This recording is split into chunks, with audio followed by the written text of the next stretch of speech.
childcare crunch. With options dwindling and costs rising, some parents are getting creative to find care for their kids. Building blocks of success. How one organization is inspiring the next generation of female architects. Family Lore, the author behind our GMA Book Club pick, talks about sisters, secrets, and how our family stories shape us. Plus, a little bit country and a little bit rock and roll. Tim McGraw is playing Ask Me Anything, and Lori has the right stuff from the Rock and Roll Hall of Fame. Hello and welcome to GMA Life. I'm Ashin Singh, coming to you live from the GMA Green Room. And I'm Lori Bergamato on location in Cleveland, Ohio. Coming up on GMA Life, I'm bringing you the right stuff from the Rock and Roll Hall of Fame, and we'll play Ask Me Anything with Tim McGraw. Plus, we're talking to the author of our GMA Book Club pick, Family Lore, and we'll tell you about a Dallas group inspiring the next generation of architects. But first, we turn to our series, The Child Care Crunch, focusing on the struggles parents have finding affordable and quality child care for their children. Rebecca Jarvis has the story. We've been talking about these issues for some time. Families getting pinched by rising child care costs. They're up between 2005 and 2021 by 20%. And on the one hand, you have families not able to cover the costs. On the other, it's the child care providers who are also struggling. But some moms are now solving that problem by combining technology and community. Whitney Bogan is a labor and delivery nurse who just finished her overnight shift. We're gonna go play with some friends. While her husband heads to his job as a software engineer, she's on her way to drop off her son Liam. But it's not at a traditional daycare. Hi, guys. Good morning, Liam. Whitney and her family, new to San Diego, California, teamed up with another mom, Michelle Espinoza, through June Care, a company that connects families that need childcare with stay-at-home parents. What I need is not necessarily the cookie cutter thing. I don't work Monday through Friday, 8 to 5. So it was really important for me to get care, good value care when I needed it with somebody that I trusted. And there was a time we went as a carton of eggs. We were cracking up all night. Michelle is able to make an income while also watching her own kids and Liam. He is about the same age as my son. They become friends, and I consider them almost like brothers. Depending on location, demand, and child age, wait lists for daycares can range for weeks to even years. And for 20% of Americans who don't live near extended family, like Whitney, alternative forms of childcare are essential. And the venture capital community is noticing. The industry attracted $1.4 billion in 2021, more than in the previous 4 years combined. Many of the companies, like Otter, WeCare, and Kinside, are founded by moms hoping to help fix the childcare crisis. Like June Care founder Gretchen Salyer. During the pandemic, all of our childcare disappeared. And so I started to just organize local childcare swaps for myself, for my community, so that we would have reliable childcare. From there, Gretchen started her company. We are tapping into the underutilized resource of care work that's already happening in millions of homes across the country, which enables income opportunities for parents who need to work outside the home. But it also now affords stay-at-home parents an opportunity to earn income. The flexibility also lets Whitney send her daughter Lily after school when she gets out early once a week. It makes me feel really good that I'm able to rely on another mom to watch my babies. It's an excellent win-win, and one of the goals here is to also combat childcare deserts. These are areas where more than 50 kids under the age of 5 have either no childcare or it's extremely limited. More than half of the people in the U.S. right now live in one of these spots. Thank you, Rebecca. Now to a group inspiring young women to get into architecture by offering them a hands-on experience. Robin Roberts has that story.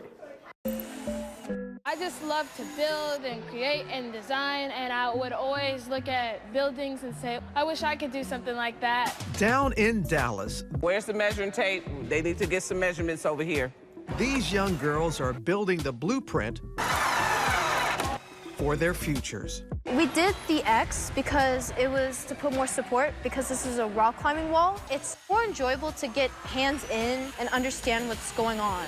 Exploring the skills it takes to work in fields like science and tech. When you're using a drill, you put your hand at the top of the drill and push down with force, so it can go in easier. It's only 23.3% of women in architecture, and I thought that was a great opportunity for girls to get involved. Also, less than 1% of architects are black women. We got a couple more hammerers over here that need to help out. That hits the nail on the head for the program's founder, Kelly Flowers, who runs the organization Women Leading Technology. I want you to try different fields, try different industries, have those hands-on experiences so you can find what you love to do. Kelly and her team teaching girls crash courses in architecture, building playhouses from start to finish, all for a purpose. We actually build these homes and we donate them to women and children's shelters. This one that we're building today, we're building a Barbie dream house that we're building for kids at a community center. Each 4-foot-tall unit providing joy and comfort to their community. They're innovative, they're creative, they're out-of-the-box thinkers. And these babies, this would have been a mansion. Do you understand? The girls behind the drills hope to one day transform tiny homes into shelter for the homeless. We need all different ideas to kind of figure out a way of making buildings that actually help people and keep people safe. I always like giving back to the community as much as I can and doing what I love. Whatever it is that you want to do it. Thank you, Robin. Now take a look at this. Tim McGraw performing in Central Park as part of our GMA Summer Concert Series. She had a suntan line and red lipstick. Worked so hard for that first kiss, and heart don't forget. Our digital team caught up with him backstage to play Ask Me Anything. Check it out. Hey guys, it's Tim McGraw, and I'm here with GMA's Ask Me Anything to answer your questions. When you record a new album like Standing Room Only, do you run the songs by Faith and the Girls, and which ones are their favorites on the new record? Can you predict which ones they'll like? I always run all my music by Faith. We don't always agree. We're different artists. I mean, just when she's recording, she does the same thing. She runs things by me, and some things I like, some things I don't. The same with my music. Some things she likes and some things I don't, but we've learned to respect each other for our process and our artistry, and learn to trust one another for what they do. The girls certainly always play stuff for them, and they listen to stuff and they give me their opinions. I don't know that they like listening to Dad as much as they like listening to Mom, because they can sing along with Mom. But I don't know what will be their favorites. I mean, you know, they've listened to the album for a while now, but they sort of keep it, you know, they keep it close. So maybe they'll tell me what their favorites are. Okay. This is a dirty question. Yeah. What's your favorite daughter? You can't have a favorite daughter. I mean, they're all equal. They're all individual. They all have individual talents. They're all very good at different things. I mean, there's no way to have it. It's like asking what your favorite song is. What's your favorite child? There's not an answer to that question. Let me see who asked the question. Uh-oh. Maggie asked that question. I can absolutely see her asking that question, for sure. Maggie, I'm gonna get you. Let's do another one. This is fun. If you could choose to re-record any of your songs as a duet with any other artist, what song would it be, and who would your duet partner be and why? I mean, I would love to go back and re-record all of my songs through the 90s and early 2000s when I was on Kerr Records.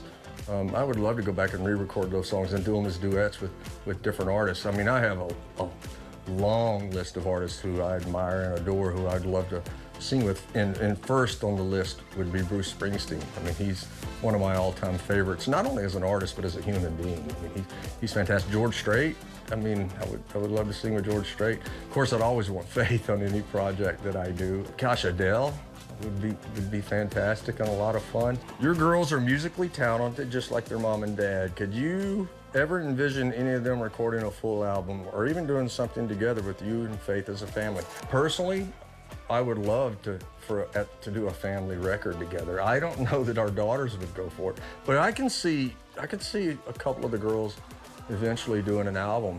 I think they're all talented enough to do one. They're all great singers, but I could see them doing it somewhere along the line. I don't know that they would sing with Mom and Dad, but that would be fun for us, and we would really enjoy it. I always tell everyone that I am the worst singer in the family, and when you put all four of them together and listen to them sing, I am absolutely the worst singer in the family, and I will carry that banner proudly. Thank you so much, GMA, and thank you, listeners, to Go Country 105 for your questions. I've had a good time answering them.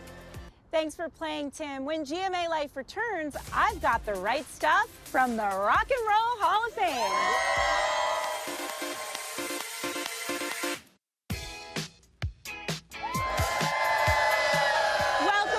GMA Life. We're here at the Rock and Roll Hall of Fame in Cleveland, Ohio. What a warm welcome here in Cleveland with this amazing audience. There's so much happening here at the Rock and Roll Hall of Fame, like their Holla If You Hear Me exhibit, a Beatles exhibit, plus check out this sculpture from Ringo Starr's Peace and Love campaign. This is the place to talk about the best music products. We're in the land, Cleveland. So we're gonna get started right now, but don't forget to scan that QR code right on your screen to get shopping. So let's talk about our first product here, you guys. Up first is the Bose SoundLink wireless waterproof speaker. It is both powerful and portable. It is from industry leader Bose. Everybody knows that name, right? And it can flood any room or outdoor space with crisp, quality sound. It easily links to your phone for music anywhere. Take a listen. Here we go. You got the right stuff. My favorite song, guys. We all know this one, right, everybody? That's right. That's right.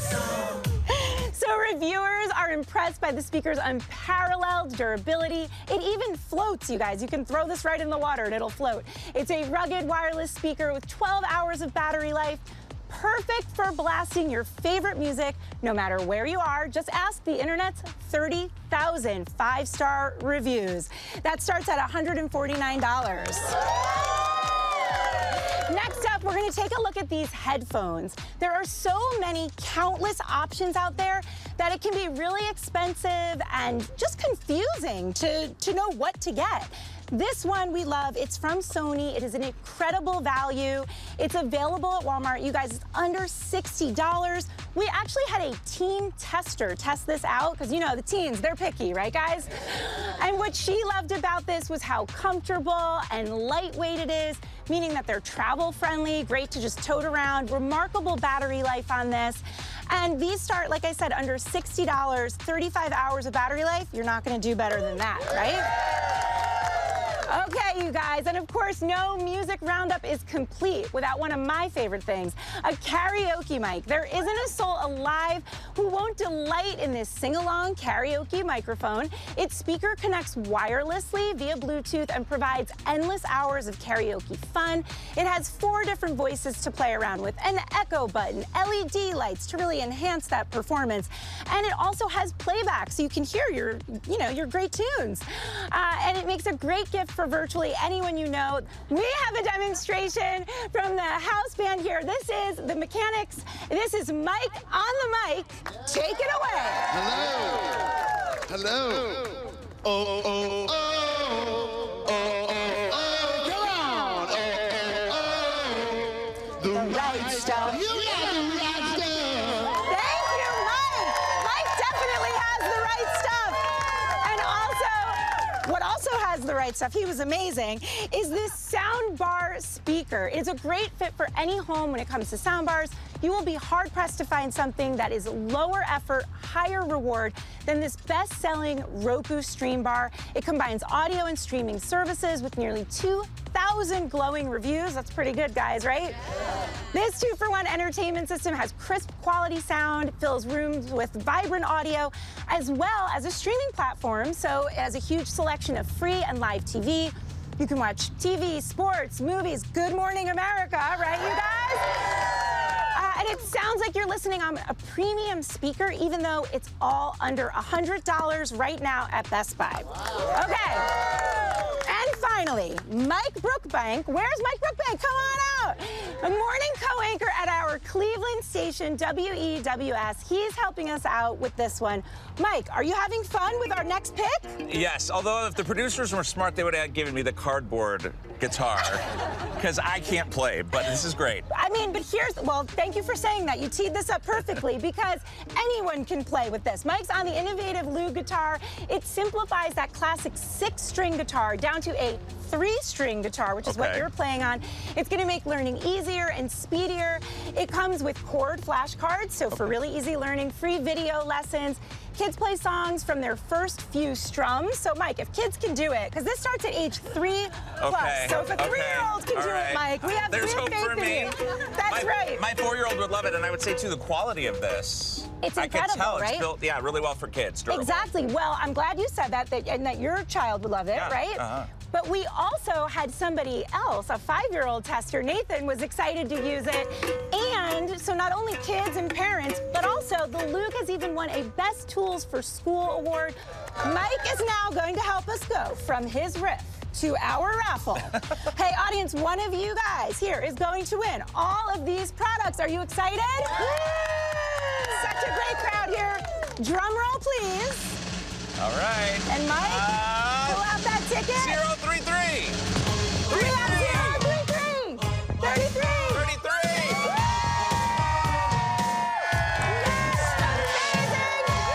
And now to the hunt for the perfect red lipstick. Our digital reporter Claire put 27 brands to the test.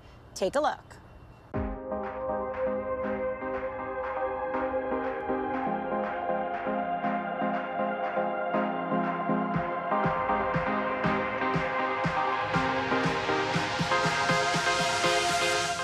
Ooh, I love the way that this feels. It's super like silky and feels really moisturizing and quite luxurious. And let's swipe it once.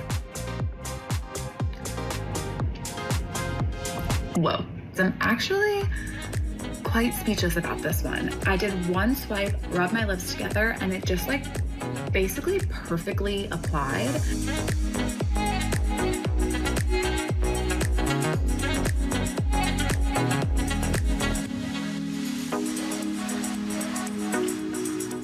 Very wearable. I would definitely take this with me for day to night. Seeing it on, I think it's definitely something you can wear all year round. I do think it's a very good color for summer. It's a pretty pop of bold red, and it's under $15, which we love. I am using a makeup wipe, and it's taking a minute. After trying out so many different red lipsticks, I think one thing is particularly clear. There is no singular perfect red lipstick. That being said, there are definitely some I think you should try, from Fenty to Glossier to Makeup by Mario and more. So head to goodmorningamerica.com/shop to shop my picks. Thanks for watching. When GMA Life returns, an interview with the author of our GMA Book Club pick. Welcome back to GMA Life. Here I am outside our Times Square studio. Now to our GMA Book Club pick for August. Family Lore by New York Times bestselling author Elizabeth Acevedo. Stephanie Ramos sat down with Elizabeth to talk all about her first ever novel, just for adults. Author Elizabeth Acevedo has written so many other books, but this right here is her first adult novel, Family Lore. She introduces us to the Marte family, strong women, and one of them throws herself a living wake. How do the stories of our ancestors shape our future? That's just one of the themes best-selling author Elizabeth Acevedo explores in her debut adult novel, Family Lore. Family Lore is a book about a woman who decides to throw herself a living wake, and in doing so kind of triggers every other woman in her family to consider how they love and how they've been loved. And it is a book about the way we learn to love each other. I sat down with Elizabeth at República NYC, a piece of Santo Domingo right here in New York, to talk about the magical women of the Marte family as they prepare for the living wake for one of the elder sisters, Flor. They're all in their 70s. They're feisty, they're dancers, they're prophetic, and then their daughters who are very urban, very hip hop, very no nonsense. And it's kind of the interactions between siblings, between aunts and nieces, between mothers and daughters. The story takes place over the course of 3 days, but also 70 years. Yes. And it travels between Santo Domingo and New York City. Why did you want to weave the past and the present together in this book? I think that so often where we are is in direct response to where we've been. And so I think it was a project on empathy. I cannot understand you now unless I have a sense of how you were raised, of the child in you that still hurt. And so the memories allow me to take a look at that.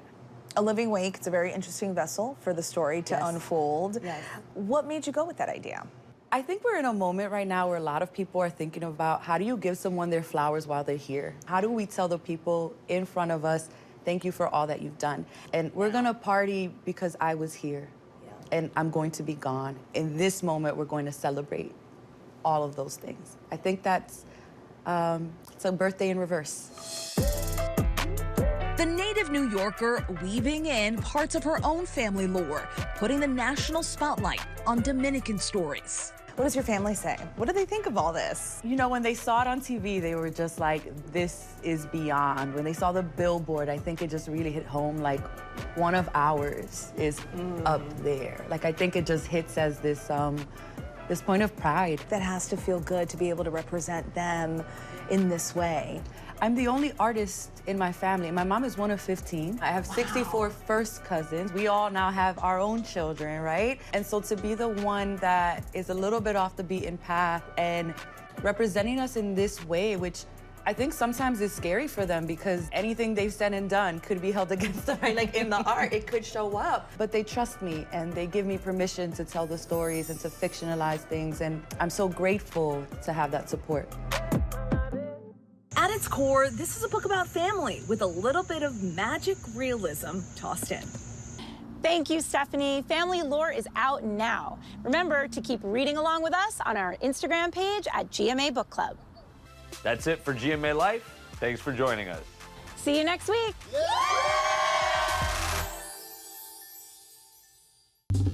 Well, hey there, GMA fans. Robin Roberts here. Thanks for checking out our YouTube channel. Lots of great stuff here. So go on, click the subscribe button right over here to get more of awesome videos and content from GMA every day, anytime. We thank you for watching, and we'll see you in the morning on GMA.